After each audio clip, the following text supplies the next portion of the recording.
এটা হচ্ছে খানদানি পিঠা।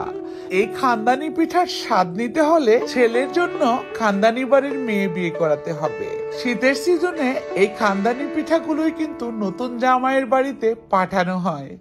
সেজন্যই বললাম খানদানি বাড়িতে বিয়ে করলে খানদানি পিঠাগুলো খাওয়া যাবে। পুরে ভরা এই খানদানি পিঠাটা যেমন মজা, দেখতে তেমন সুন্দর, দেখতেও কিন্তু খানদানি খানদানি লাগছে, তাই না? আর কথা নয়, চলুন দেখে নেই ঝটপট কিভাবে এই পুরে ভরা রসালো পিঠাটা তৈরি করা যায় খুবই অল্প সময়ে।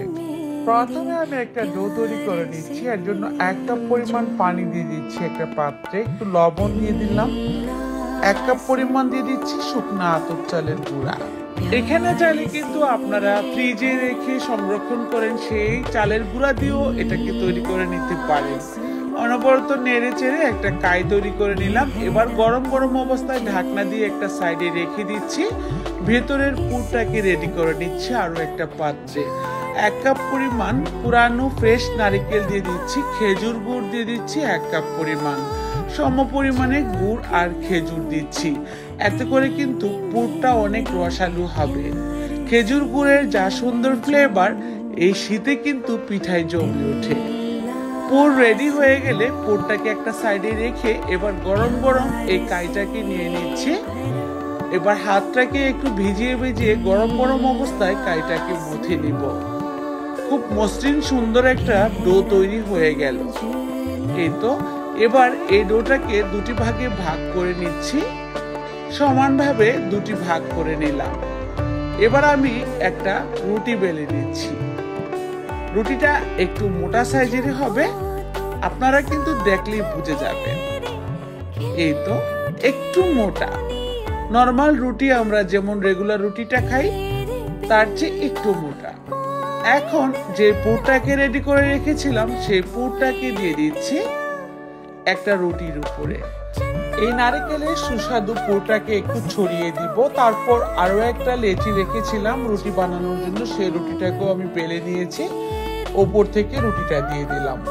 রুটিটাকে একটু চতুর্পাড়ে এভাবে করে একটু চেপে চেপে দিব, যাতে করে পুর বের হয়ে না যায়। সেজন্য আমি সিল করে দিচ্ছি, একটু মুড়িয়ে দিচ্ছি, ডিজাইনটাও উঠবে, দেখতেও সুন্দর লাগবে। আর এই ডিজাইনটা করা খুবই সহজ।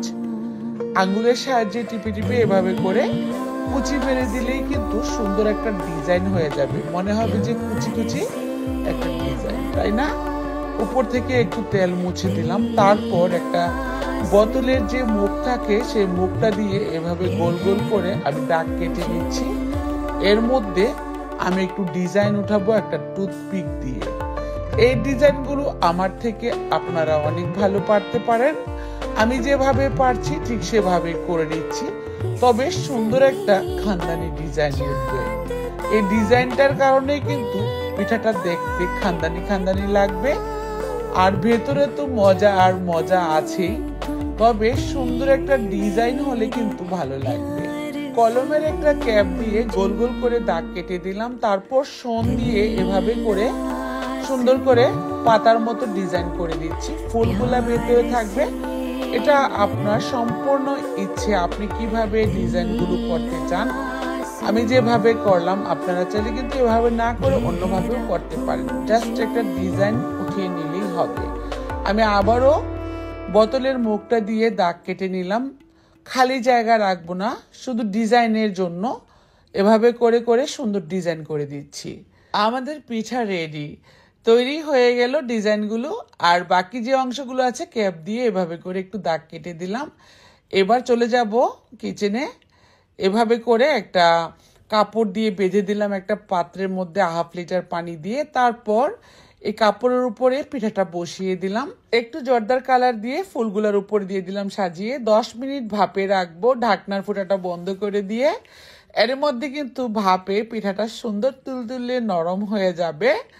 এটা খেতে যে কত মজার সেটা আর বলার ভাষা রাখে না। চুলা অফ করে দিয়ে পিঠাটাকে নামিয়ে নিচ্ছি। আমি একটা ডিশের মধ্যে নিয়ে নিলাম। তারপর আলতু হাতে এভাবে করে এই কাপড়টাকে সরিয়ে নিব। আমি কাপড়ের ভাপে দিয়েছি, চাইলে কিন্তু আপনারা যে কোনো চালনির মধ্যেও ভাপে দিতে পারেন।